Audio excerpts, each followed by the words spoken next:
ప్రభునామములో మరొకసారి మీ అందరికీ ప్రత్యేక వందనాలు తెలియజేస్తున్నాను. అందరూ బాగున్నారా? దగ్గర దేవుని స్తోత్రం చెప్పండి ఒకసారి. హల్లెలూయా.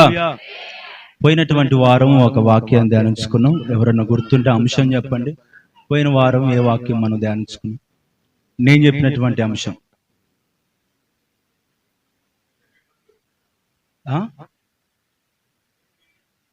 ఆమేన్. హల్లెలూయా. దేవుని సంతోషింపచేయనవి అంటే దేవుడు ఏటి ఎందు అట్లా కొన్ని పాయింట్ల వేసుగా మనం నేర్చుకుంటూ వచ్చాం. అంతకు పోయినటువంటి వారాలు కూడా కొన్ని అంశ రూపంగానే మీకు వాక్యాలు కొన్ని పాయింట్ల వేసుగా వాటికి వచనాలు చూపిస్తూ వివరించడం జరిగింది. ఈరోజు ఆ కోరం కాకుండా నేను ప్రతిరోజు ధ్యానిస్తున్నటువంటి అంటే మీకు కూడా ప్రతిరోజు బైబిల్ స్టడీ ఉంటుంది. ఒక్కొక్క పుస్తకం తర్వాత ఒక్కొక్క పుస్తకాన్ని చదువుతా వస్తారు కాబట్టి అలాగనే నేను కూడా చదువుతున్నటువంటి గ్రంథంలో నేను ప్రజెంట్ న్యాయాధిపతులు కూడా కంప్లీట్ చేసుకున్నాను. రూతు గ్రంథంలో ఉన్నాను. ప్రియదేవుని బిడ్డలారా, చదువుతున్నప్పుడు వాటిలో నుంచి కొన్ని ఆలోచనలు, న్యాయాధిపతుల గ్రంథం చదువుతున్నప్పుడు వాటిలో నుంచి ఆ అధ్యాయాలను ధ్యానిస్తున్నప్పుడు ఒక స్టోరీని మీకు వివరించాలని దేవుని ప్రేరేపణతో ఆలోచనతో మేము ముందుకు రావడానికి దేవుని కృప చూపించాడు. దేవుని స్తోత్రం కలుగునుగాక. హల్లెలూయా. ఈరోజు మనం సంసోన్ గురించి నేర్చుకోబోతున్నాం. ప్రియదేవుని బిడ్డలారా, ఒక స్టోరీగా వాటికి సంబంధించినటువంటి కొన్ని వాక్యపు వచనాలు మనం ఆయా పుస్తకాల నుంచి మనం చదువుకుందాం. మెయిన్గా ఈ న్యాయాధిపతుల గ్రంథంలో ఒక అధ్యాయాన్ని ఆధారం చేసుకొని దాంట్లో నుంచి సంసోను తన జీవితం ఆరంభంలో ఎలాగుంది, తర్వాత ముగించేసరికి తను ఎట్లాగా పతనం అయిపోయాడు, తనకి నష్టము ద్వారా కలిగింది, నష్టము దేని ద్వారా తనకి అనుగ్రహించబడ్డది, ఆ విధానాన్ని కూడా మనము చదవగలుగుతాం. దేవునికి స్తోత్రం. హల్లెలూయా. హల్లెలూయా. ఒకసారిగా దేవుని వాక్యాన్ని మనం ధ్యానించుకుందాం. అందరూ కూడా న్యాయాధిపతుల గ్రంథం 16వ అధ్యాయము. న్యాయాధిపతుల గ్రంథం 16వ అధ్యాయము. మొత్తము ఈ యొక్క అధ్యాయములో 31 వచనాలు ఉన్నాయి.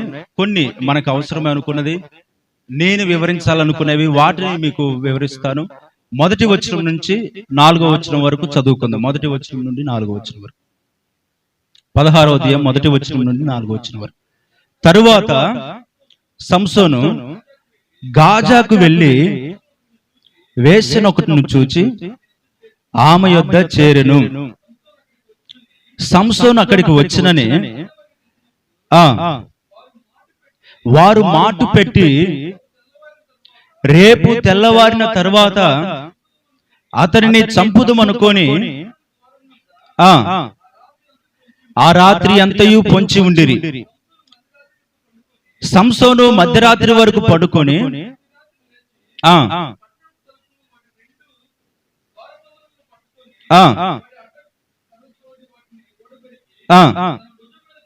తన భుజం మీద పెట్టుకొని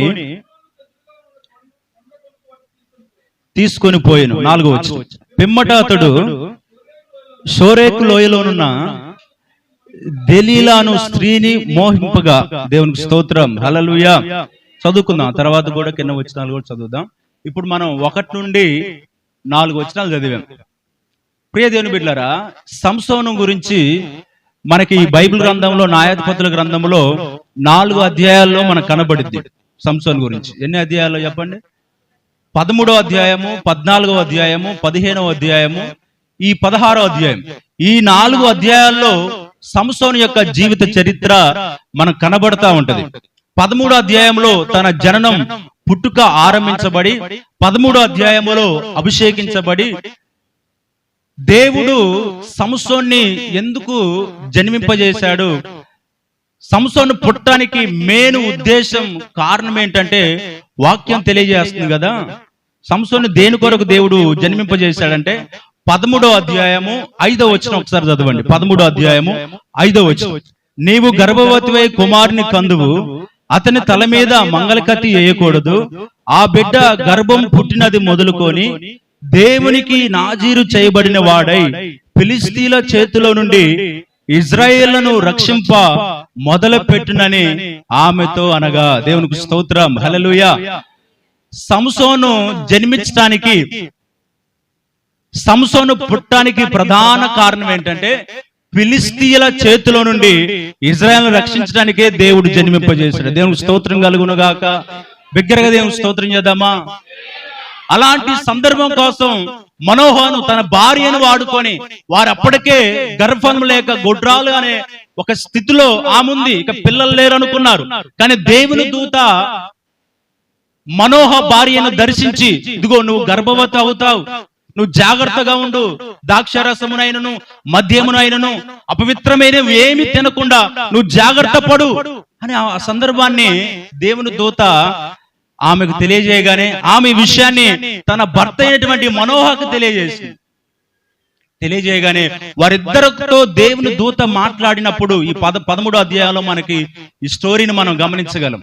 వారిద్దరితో దేవుడు మాట్లాడినప్పుడు వారిద్దరు అడుగుతారుగా, మేము పుట్టబోయే బిడ్డను ఏ రీతిగా పెంచాలి, ఎలాగ పెంచాలని దేవుని దూతను అడిగినప్పుడు దేవుని దూత అంటాడు కదా, ఆ బిడ్డ నాజురు చేయబడతాడు, అపవిత్రమైనది ఏది ముట్టకూడదు, మద్యమునైనను సేవించకూడదు, ద్రాక్షరసమును సేవించకూడదు, ఆ బిడ్డ హేయమైనటువంటి కళేబరములను ముట్టకూడదు, చాలా పవిత్రుడుగా జీవించాలని తనకు కొన్ని నియమాలు తెలియజేసి సంసోను అభిషేకించబడి జన్మించబెట్టే ఈ యొక్క అధ్యాయంలో మనకు కనబడింది. సంసోను అభిషేకం గురించి ఈ 13వ అధ్యాయంలో కనపడింది. ఆ తర్వాత 14వ అధ్యాయంకి రాగానే దేవుడు ఎలాగైతే చెప్పాడు అలాగా సంసోను జన్మించాడు. దేవునికి స్తోత్రం కలుగును గాక. హల్లెలూయా. సంసోను జన్మించగానే తిమ్నాతులోకి వెళ్ళగానే అక్కడ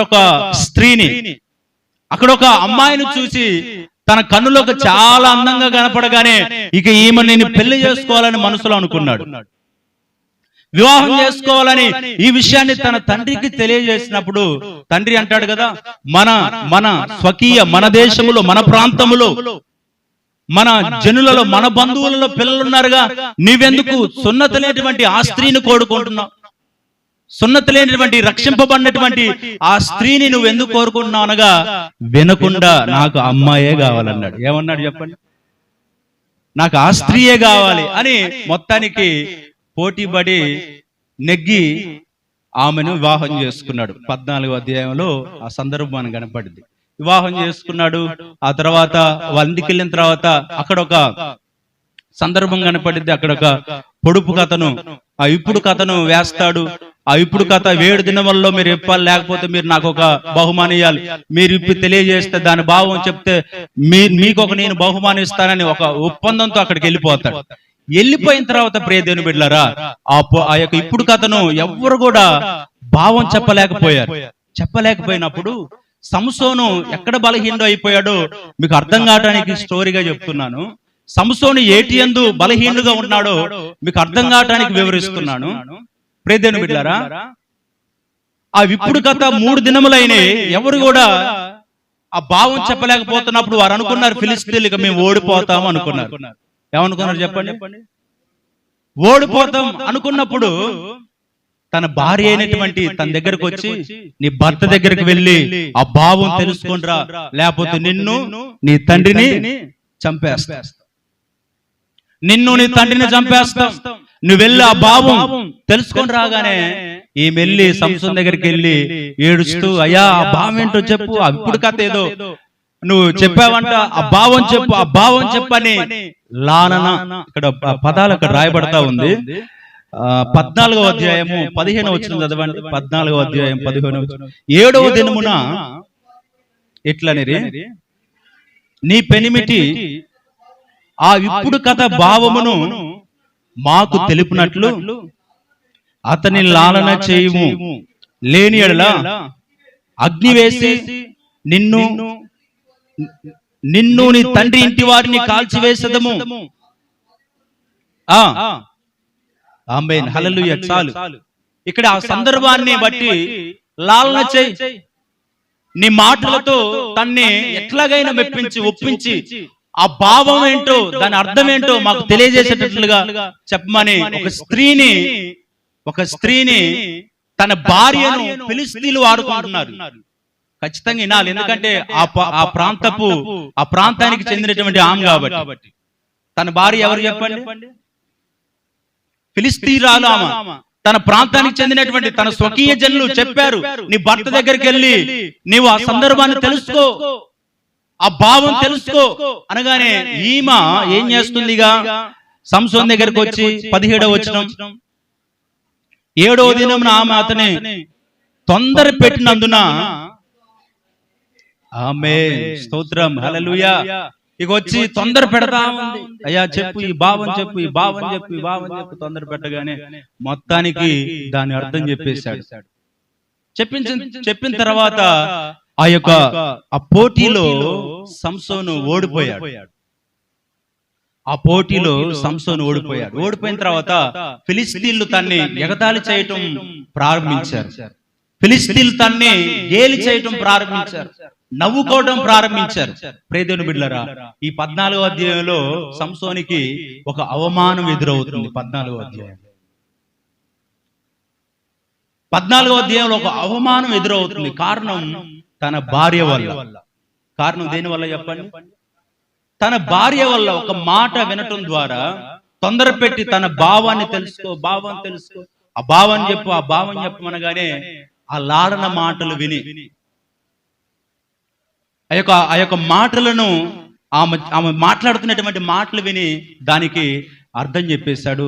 అవమానాన్ని ఎదుర్కొన్నాడు, ఎగతాళి చేయబడ్డాడు. మరలా 15వ అధ్యాయంకి వచ్చేసరికి మొత్తానికి ఆమెను విడిచి వెళ్ళిపోయాడు. ఎవరిని విడిచి వెళ్ళిపోయాడు? తన భార్యని విడిచి వెళ్ళిపోయాడు. వెళ్ళిపోయిన తర్వాత తన మామ ఏం చేస్తాడు? ఆమెను మరొక స్నేహితుడికి ఇచ్చి చేసినట్లుగా మనకు 15వ అధ్యాయంలో కనబడింది.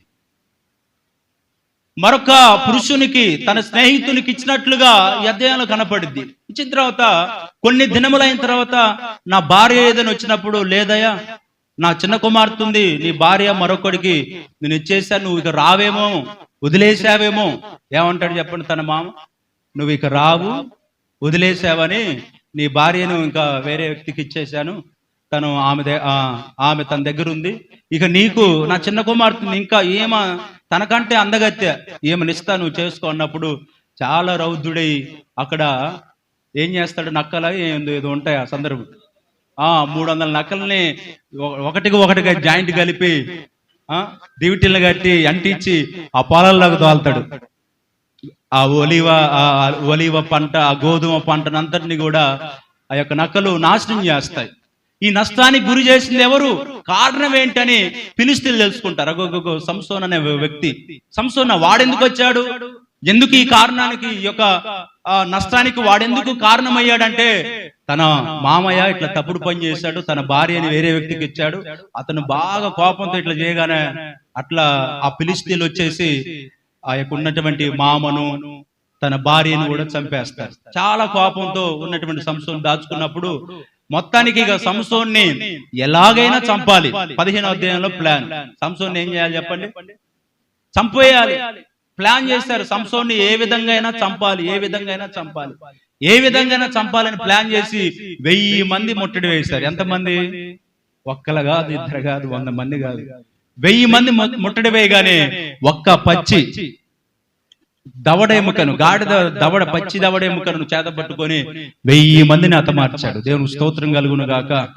సంసోన్ అంత బలవంతుడు దేవుని చేతిలో. 1000 మందిని హతమార్చాడంటే, ఒక్క దవడ ఎముక, ఒక ఆయుధాన్ని పట్టుకొని 1000 మందిని హతమార్చాడంటే ఎంత బలవంతుడు ఒకసారి నువ్వు ఆలోచన చేసుకో. అంత బలవంతుడుగా 15వ అధ్యాయంలో మనకు కనపడతాడు. అదే బలాన్ని కనపడతాడు. ఇక ఆ 15వ అధ్యాయం తర్వాత తన భార్య లేదు కదా. సంసోనుకు ఉన్నటువంటి బలహీనత ఏంటంటే స్త్రీ వ్యామోహం. సంసోన్లో ఉన్న బలహీనత ఏం చెప్పండి? స్త్రీ వ్యామోహం. ఎక్కడికి వెళ్ళినా స్త్రీతో నేను సుఖపడాలి అన్నటువంటి తత్వం గలవాడు సంసోన్.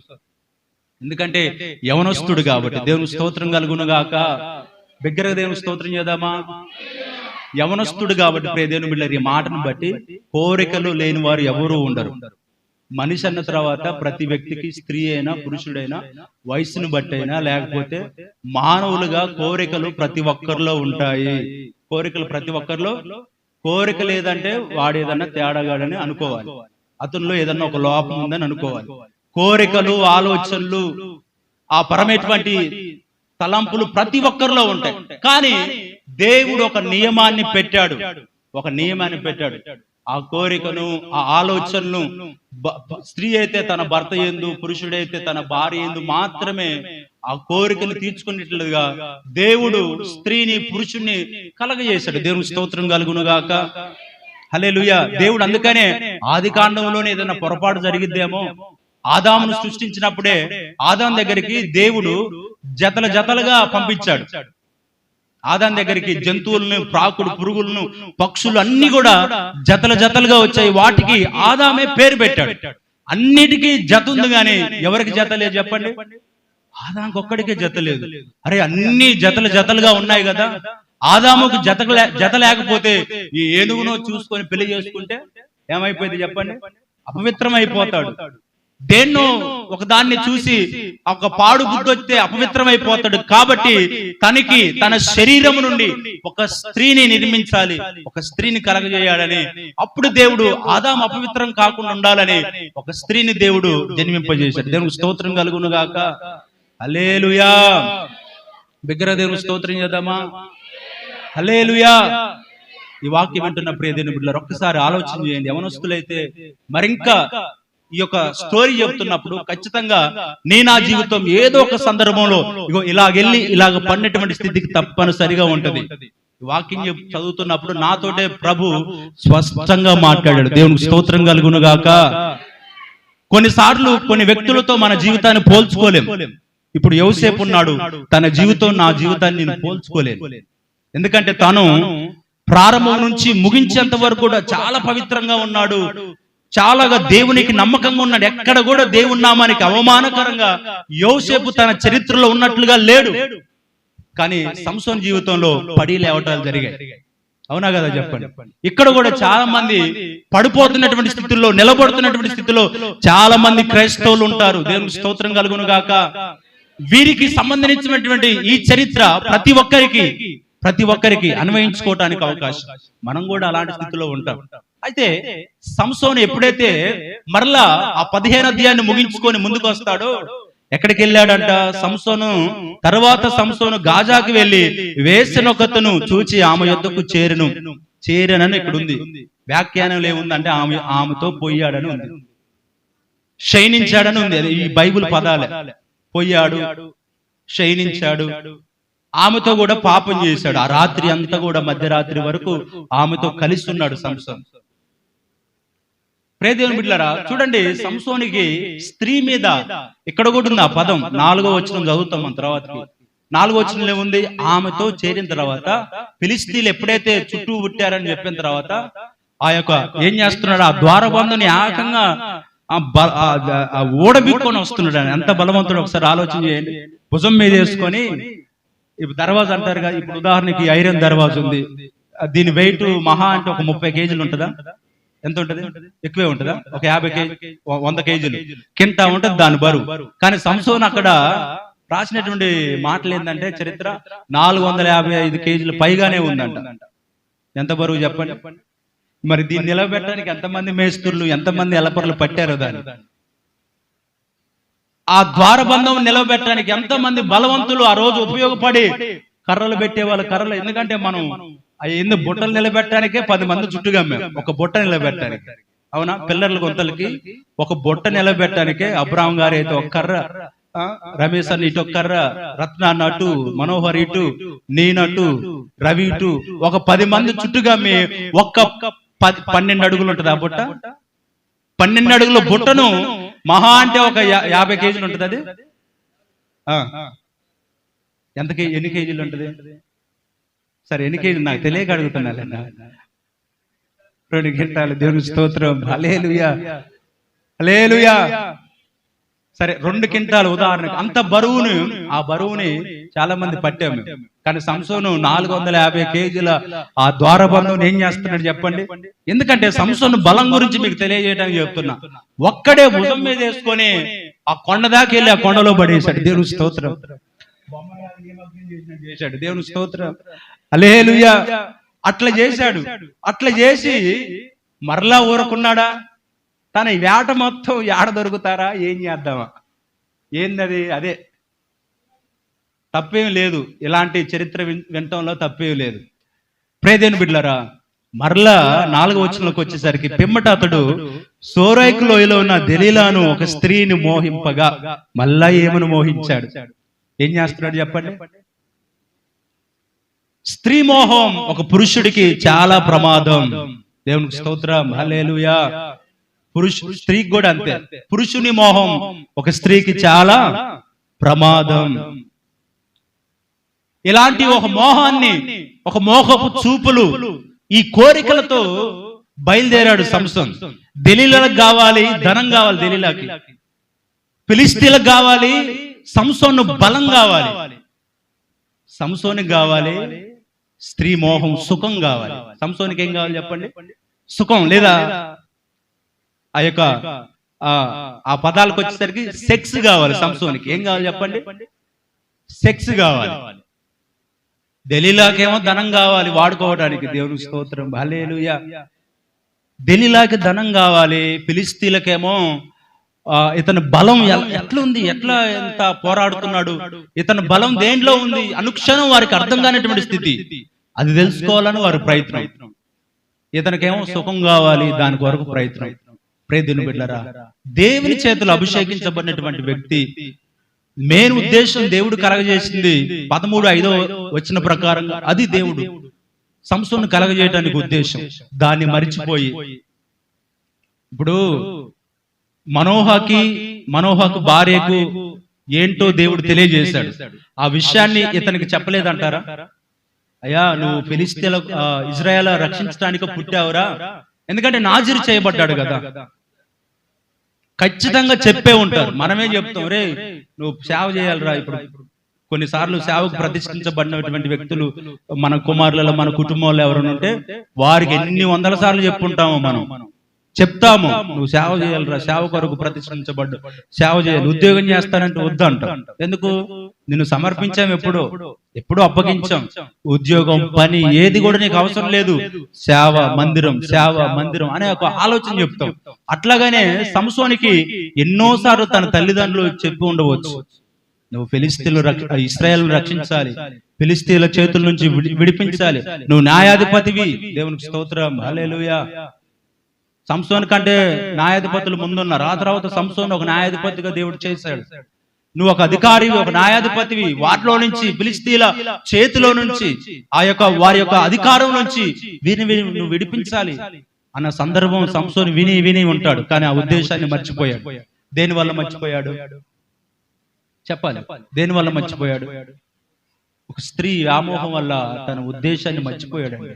ఈ రోజున చాలా మంది యవనస్తులు, యవన స్త్రీలు, యవన పురుషులు ఒక పురుషుని వ్యామోహం, స్త్రీ వ్యామోహం వల్ల వారి జీవితాన్ని అంత పతనాస్థితిలోకి తీసుకెళ్లుకుంటారంటే, అంత పతనం అయిపోయిన తర్వాత అప్పుడు బాధపడతారు. దేవుని స్తోత్రం, హల్లెలూయా.